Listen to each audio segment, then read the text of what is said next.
Bonjour Inger, Bonjour, comment ça se passe lorsque des personnes vous commandent des kits de prélèvement sur Internet? nous recevrons les commandes, nous les expédions au fur et à mesure ou bien regroupées.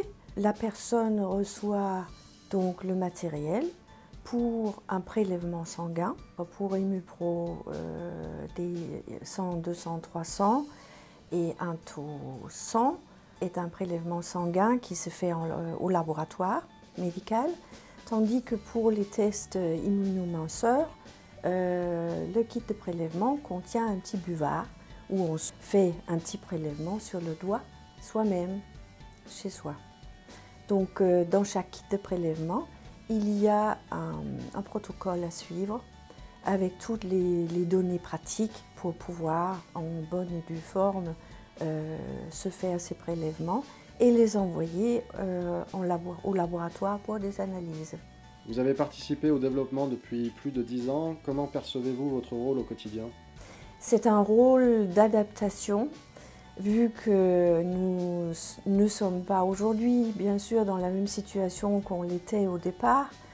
Le rôle est un rôle, je suis la personne, je suis l'humain qui est derrière les commandes, les analyses, les envois de profils, de l'interprétation, de tout ça.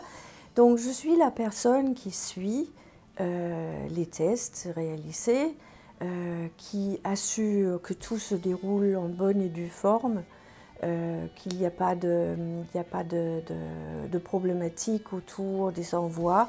On peut m'appeler.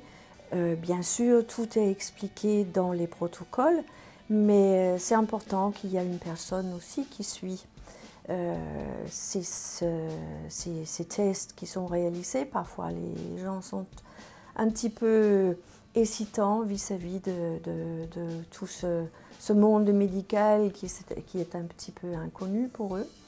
Mais en fait, je suis les envois et je suis la personne qu'on peut appeler au cas où on a des problèmes très importants à me parler.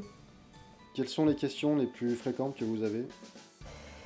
Après avoir fait le test, soit un test immunominceur ou un test Immupro, un test Into, il y a toujours des questions qui se posent. Il y a certaines questions qui sont classiques. Pour les questions concernant les tests immunominceurs, il y a un suivi sur un site spécifique sur Internet. Par contre, pour le test Immupro ou les tests Immupro, il y a un rapport d'analyse qui est envoyé, il est individualisé pour chacun. Et les questions se posent souvent après lecture de ce rapport qui peut être, suivant le test réalisé, plus ou moins intensif ou étendu. Et donc les questions qui se posent, c'est comment est-ce que je m'organise, comment est-ce que je intègre ces conditions dans ma vie. Et ma foi, je me suis rendue intolérante aux aliments que je mange tous les jours. Comment ferais-je? Est-ce que vous avez encore d'autres questions?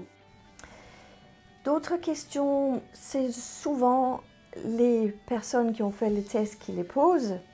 Nous voyons pour Immupro un certain nombre d'intolérances vis-à-vis du lait et du gluten, bien sûr, mais on peut se rendre intolérante à n'importe quel aliment. Et parfois, les personnes sont très surprises de trouver qu'ils ont développé une intolérance à la vanille ou aux amandes ou aux moisissures, des choses auxquelles on ne pense pas en fait. Et ça peut être utile d'avoir un petit accompagnement pour comprendre où se trouvent ces éléments dans une alimentation habituelle. Et aussi que nous, parfois, nous sommes appelés à nous mettre dans la situation de la personne qui a fait le test pour comprendre sa situation. Qu'est-ce qu'il mange? On peut aller très loin dans des discussions, des interprétations des tests. Mais avant tout, IMUPRO est une méthode. Donc les profils donnent cette méthode et normalement chacun peut suivre ses recommandations. Mais bien sûr, s'il y a des questions, nous sommes là pour les répondre. Quelles sont vos recommandations pour réussir la mise en route de la méthode?